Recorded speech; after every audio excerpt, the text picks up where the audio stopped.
Okay. Okay, yeah. Next on to my radio show and podcasts now, accepting my invitation to appear on my show. We have a female singer and songwriter, musician as well, Sarah Harralson, joining me. Very nice to have you with me, Sarah, and a warm welcome to you as well. Thank you. Yeah, thanks for having me on today. Don't mention it. And I wanted to ask you, firstly, how are you today? I'm great. How's your day going, Yeah, Danny? good so far, onwards and upwards.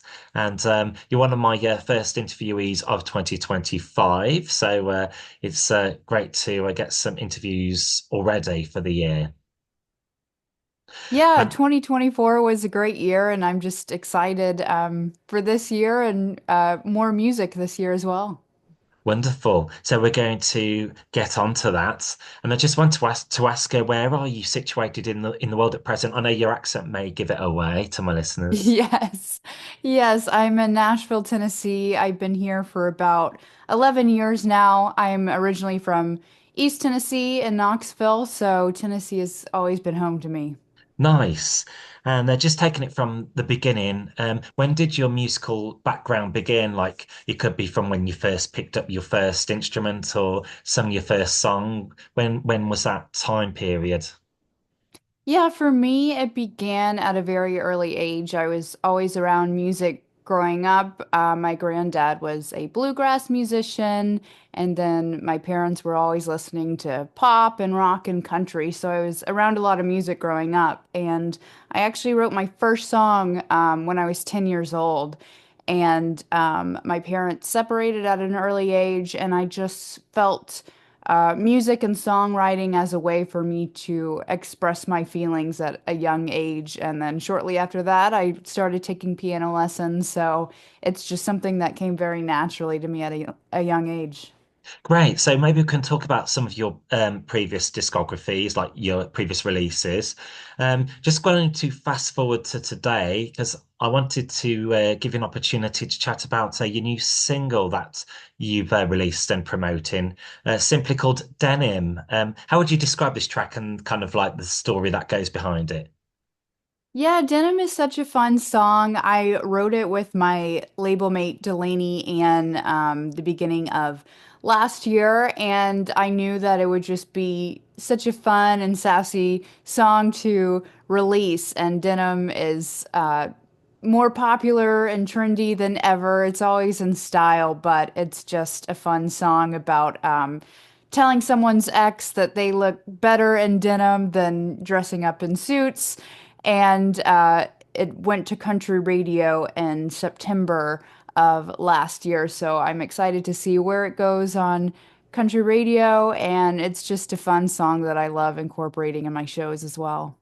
Yes, in my notes before, I've put down it's a track that makes you want to get up from your chair and dance. Yep, exactly.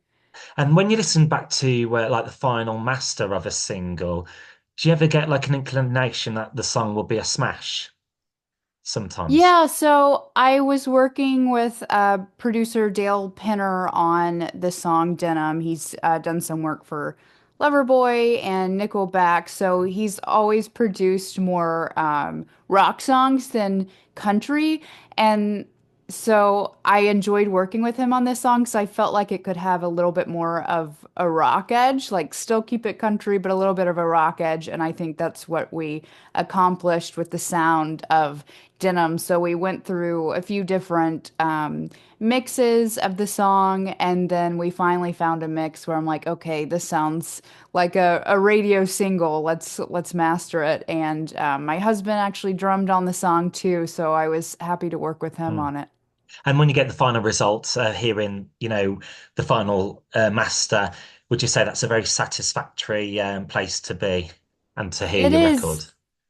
Yeah, especially once you know you have the final mix ready. Once you hear the master, it's just really exciting because you know the song is done and it's ready to bring to the world, which is always such a fun feeling. That's good. And on this track as well, did you play like any instruments or did you have any other inputs, on the making of this record? Yeah, so we were all in the studio back in May when we recorded it, which I always love because nowadays most people just track their parts from home and you never really get to be a part of the process of the song coming together. So I loved that most of the band was in the studio together as we were creating the song. My co-writer Delaney played acoustic guitar on the song. And I was in the vocal booth while everyone was putting their parts on. So it was a lot of fun. Like as we were tracking and coming up with more ideas, I'm like, well, what if I do these kind of things with my vocals on the song instead? So I love how when the production comes together, everyone gets more ideas of uh, different kind of flavors they can add to the song. Of course. And have you released a music video to accompany this record? I've released a lyric video. Dante Nazaro, he's done a lot of film work with me this year, and he did an awesome lyric video for it, which you can find Yeah. on my YouTube page. Listen to it there and stream everywhere you get your music. Lyric videos are very popular, aren't they? Like Taylor Swift, it works for her, visualizers and so on.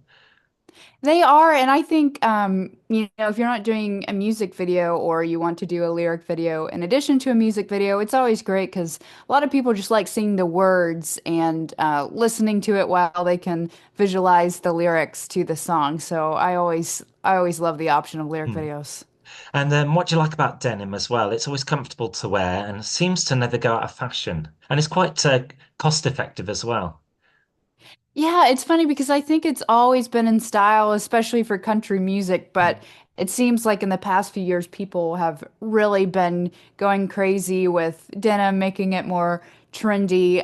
So I think it never goes out of style. I've always loved wearing denim. I think it goes great with everything. So it's fun just to share the love of fabric with everyone Yeah. into a song and then just do different things with Wrangler. And later this year, I'll be hosting a denim drive where anyone who has some old denim that they don't wear anymore, they can come to Nashville and recycle their old denim and we'll ship it out to the company Cotton and they'll recycle it and use the denim for other needs.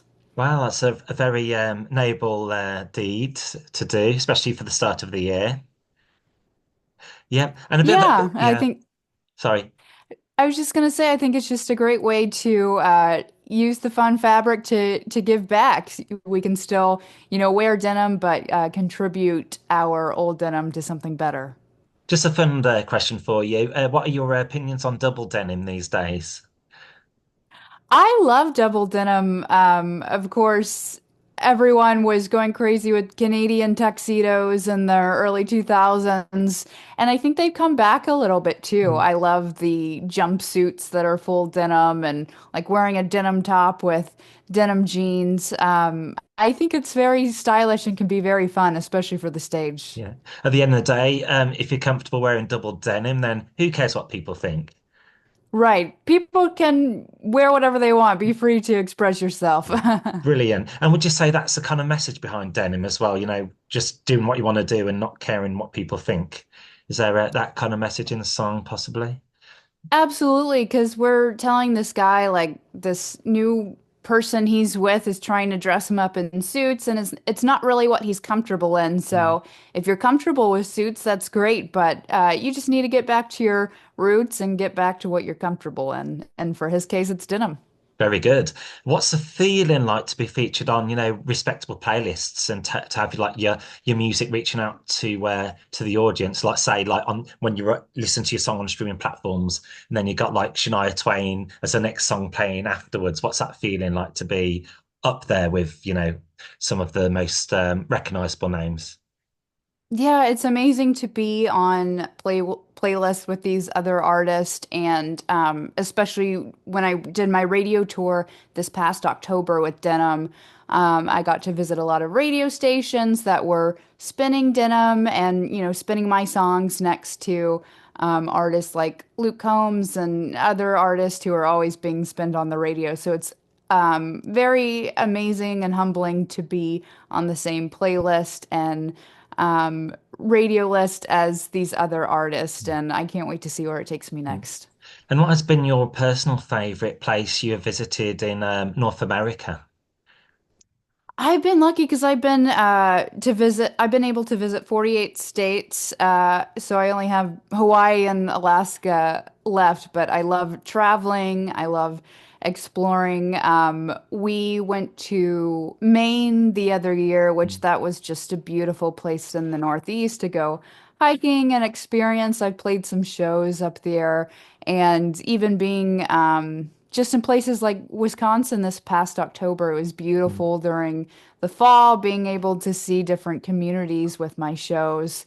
Um, and so there's just so many different places in North America to visit and see and that have different feels. So I always love exploring and taking my music to different states here. That's brilliant. And Hawaii as well. Would you say that's a bit of a stretch even for you Americans as well to get over there? Yeah, I'd love to go over there sometime and do some shows. It's definitely a unique place to do country music. Mm. But I think they have a country music festival there. I would love to play there sometime. Yeah, I do like Hawaiian pizzas. It's one of them questions: pineapple on your pizza, yes or no? Yeah. It looks like paradise when you look at the photos of Hawaii. Yeah, I don't mind pineapple on pizza. It's not something I go to for my first pick, but I don't mind it. Maybe you could write a song about it. Yeah. Right then, another track you released doing the rounds at the moment. It's called "Put a Rock on This Rolling Stone." What does this song entail? Yeah, that song I released in 2020 when I was working with my producer at the time, Johnny Garcia. And that song was a fun one to write because it's just about this girl who kind of has a free spirit, but she's willing to settle down if she meets the right person. And I felt that it was really relatable to my own story as well. So it was definitely something that I wanted to release. And I think it really took off. It was the first single of mine that I think really took off and resonated with people because a lot of these women felt like they also felt like free spirits, but if they find the right person, they're willing to settle down in their life. And it was just a fun one that got played at some different weddings and on different wedding playlists. So I had a fun time releasing that song, and we shot the music video for it here in Franklin, Tennessee. So that was a fun time. Would you say it's quite a pivotal moment in your career as well? It was, yeah. Mm. When I look back on it now, I feel like it was so long ago, even though it was, less than 5 years ago. Yeah. But just being able to see when I released that single to now, I can see how far I've come and grown Mm. in my music. And that was just a great stepping stone in my career. I was saying to another one of my interviewees how 5 years ago, during that time period, just seems like another world. It does. And we finished that song in February 2020, right before the pandemic Mm. hit. So we had all these grand plans for the single release. And then when the pandemic hit, we're like, well, we're not really sure if we should release it right away. And so I released it summer of 2020. That's when we were able to get out a little bit more, was able to safely shoot a music video. And I said, you know what, let's not wait for things to happen. I want the song to be out now, and I want to share it to the world while we're all kind of, stuck at home, to bring some joy and some music to people. Yeah. Of course, that period affected so many musicians like yourself. And do you think that the industry is just making the comeback now, is just making the bounce back from it?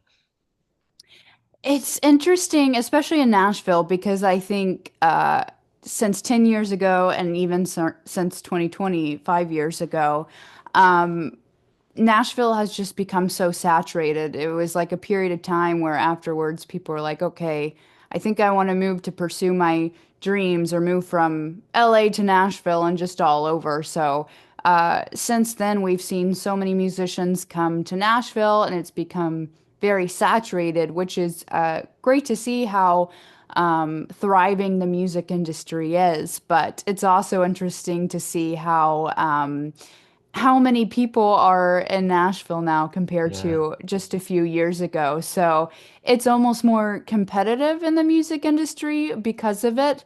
But I think streaming has been a great tool in the sense where we can get more listeners worldwide for Yeah. our music. So a little bit of pros and cons on both of the toss of the coin there. Yeah, Sure. definitely. One song you released as well, which ranks highly, is called Frosty as well, which here in the UK it is frosty, just looking out the window. A nice but slow tempo ballad, perfect this time of year with it being winter as well. Here. Yes, I wish we had some snow in Nashville right now. It's just cold right now, so hopefully we'll get some snow soon. But yeah, Frosty was a fun and unexpected holiday song to release a few years ago.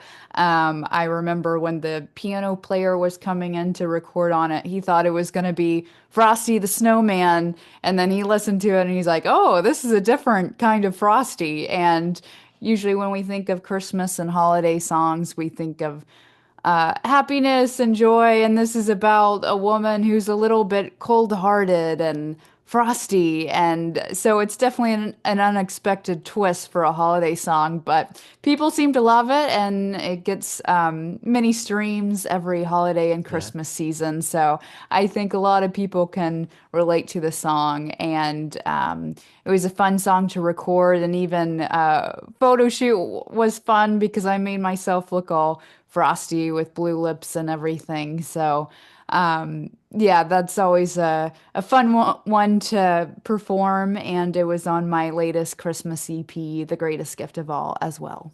So a little bit of a winter warmer then for the listeners' ears. It is, yes. That's very cool. Next thing I wanted to talk about, talking about Love on Lease. Is that on your discography as well? Who did you work with on this record?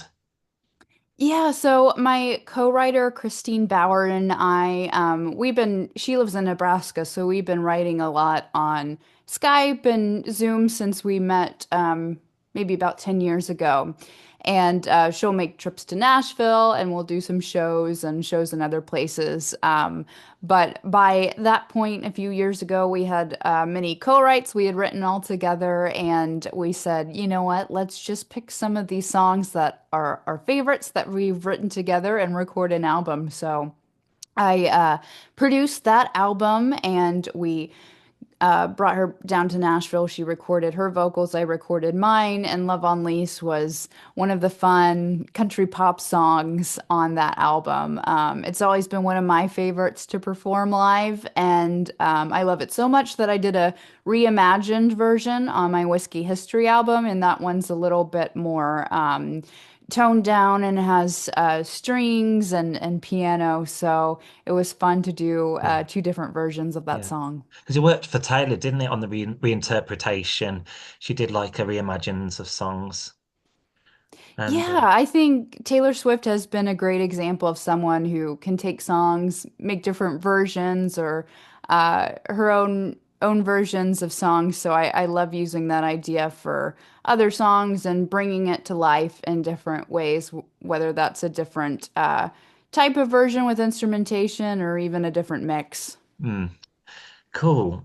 Yeah, Christine Bauer's back to say she's quite a recognizable name in the music industry.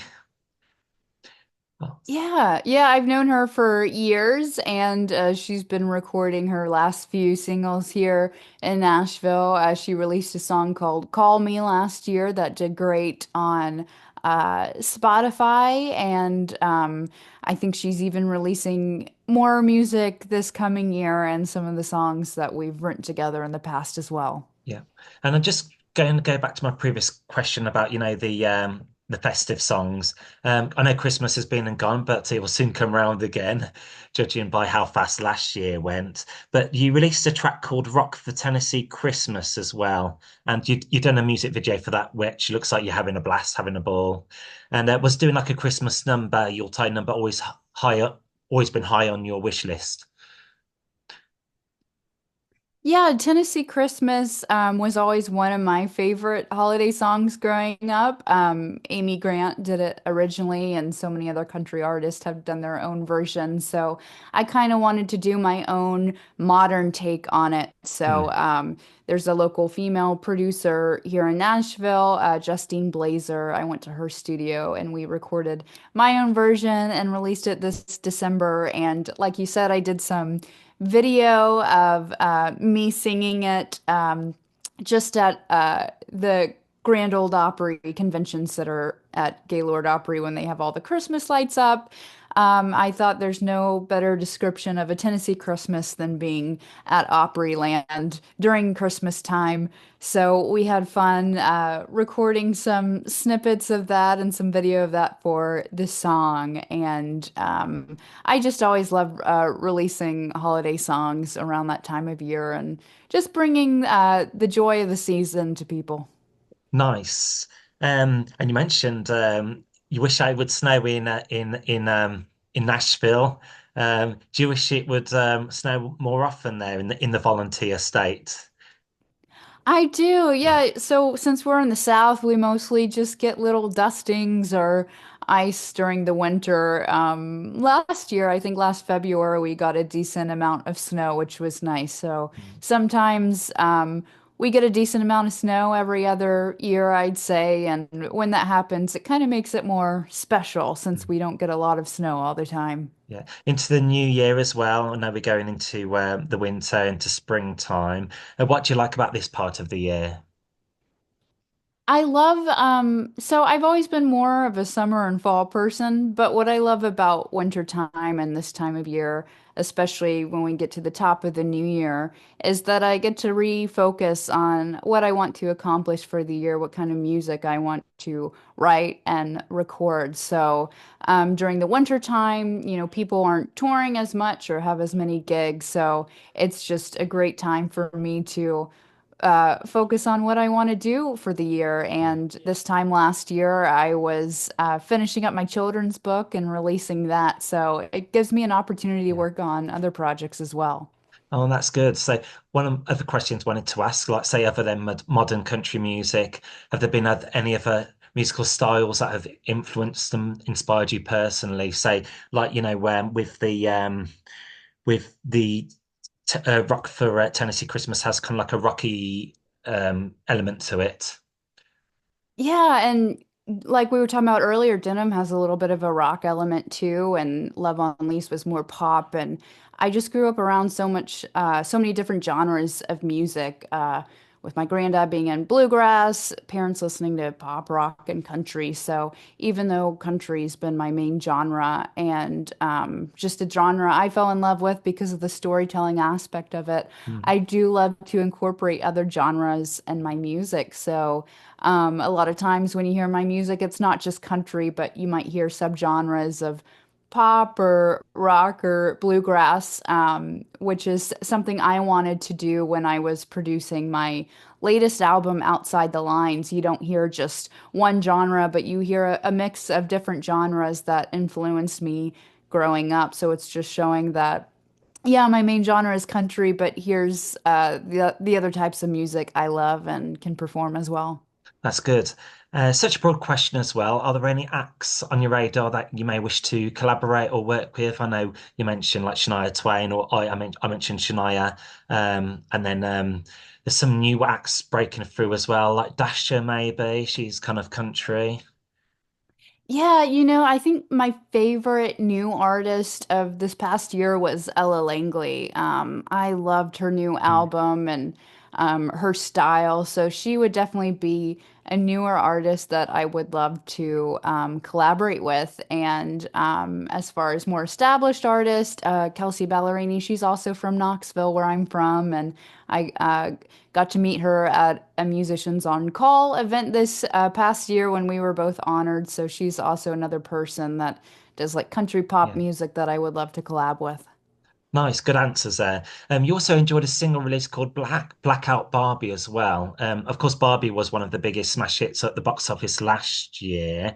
And I noticed you penned this track way before, like the Barbie kind of mania happened. When did you pen this track, and what's the kind of like message behind it as well? Yeah, it's funny because this song was actually penned with co-writer Molly Fair, I think back in 2015. So it was a while ago. And then when I was doing writing for the Outside the Lines album, every song on the album is a different color. So I'm like, let me see what songs in my catalog I already have with black. And that's when I revisited Blackout Barbie, and I'm like, oh, this song has to be on it. It's such a fun pop song.